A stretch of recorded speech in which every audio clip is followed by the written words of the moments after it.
प्राचीन काल की बात है। सृष्टि के आरंभिक समय में ब्रह्मा जी और विष्णु जी दोनों ही अपने अपने कार्यों में संलग्न थे।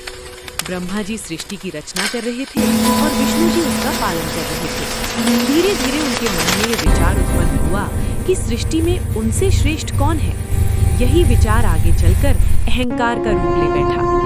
एक दिन ये विवाद में बदल गया। दोनों देवताओं ने स्वयं को सर्वोच्च सिद्ध करने के लिए तर्क देने शुरू कर दिए।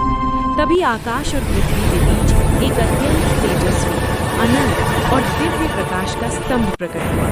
वो इतना विशाल था कि उसका न आदि दिखाई देता था, न ही अंत। उस स्तंभ की ज्योति से संपूर्ण ब्रह्मांड प्रकाशित हो उठा। तभी उस प्रकाश स्तंभ से एक गंभीर और दिव्य वाणी गूंजी, जो मेरे आदि या अंत को खोज लेगा वही सृष्टि में श्रेष्ठ कहलाएगा। इस चुनौती को स्वीकार कर विष्णु जी ने तुरंत वराह अवतार धारण किया और उस स्तंभ का अंत खोजने पर पृथ्वी के गर्भ में नीचे की ओर जाने लगे। उन्होंने अथाह गहराइयों में प्रवेश किया, परंतु उन्हें अंत का कोई संकेत नहीं मिला। अंततः थककर उन्होंने सत्य स्वीकार कर लिया कि इस दिव्य स्तंभ का अंत पाना असंभव है। दूसरी ओर ब्रह्मा जी ने हंस का रूप धारण किया और आकाश की ओर ऊपर उड़ने लगे। वे बहुत दूर तक गए, लेकिन उन्हें भी स्तंभ का आदि नहीं मिला। जो ऊपर से गिर रहा था। अहंकारवश ब्रह्मा जी ने उस फूल को साक्षी बनाकर ये झूठ कहा कि उन्होंने स्तंभ का आदि देख लिया है। तभी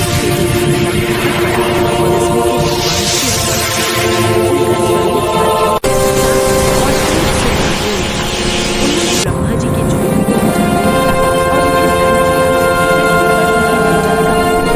वहीं विष्णु जी की सत्यनिष्ठा और विनम्रता से प्रसन्न होकर उन्हें सम्मान दिया। भगवान शिव ने दोनों देवताओं को उपदेश देते हुए कहा, मैं अनादि, अनंत और निराकार हूँ।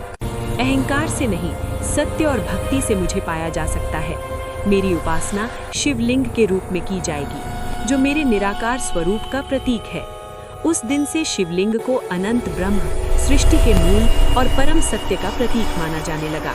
शिवलिंग ये संदेश देता है कि ईश्वर रूप से परे है, लेकिन भक्त की श्रद्धा से साकार भी हो जाता है। शिक्षा: अहंकार विनाश का कारण है, जबकि सत्य, विनम्रता और भक्ति से ही ईश्वर की प्राप्ति होती है। ओम। शिव ही सत्य है, शिव ही अनंत है। ऐसी ही पौराणिक और दिव्य कहानियों के लिए हमारे चैनल डिवाइन टर्बो टेल्स को लाइक करें, सब्सक्राइब करें और शेयर जरूर करें। आपका एक लाइक और एक सब्सक्राइब हमें और भी प्रेरणादायक और दिव्य कथाएं आप तक पहुंचाने की शक्ति देता है।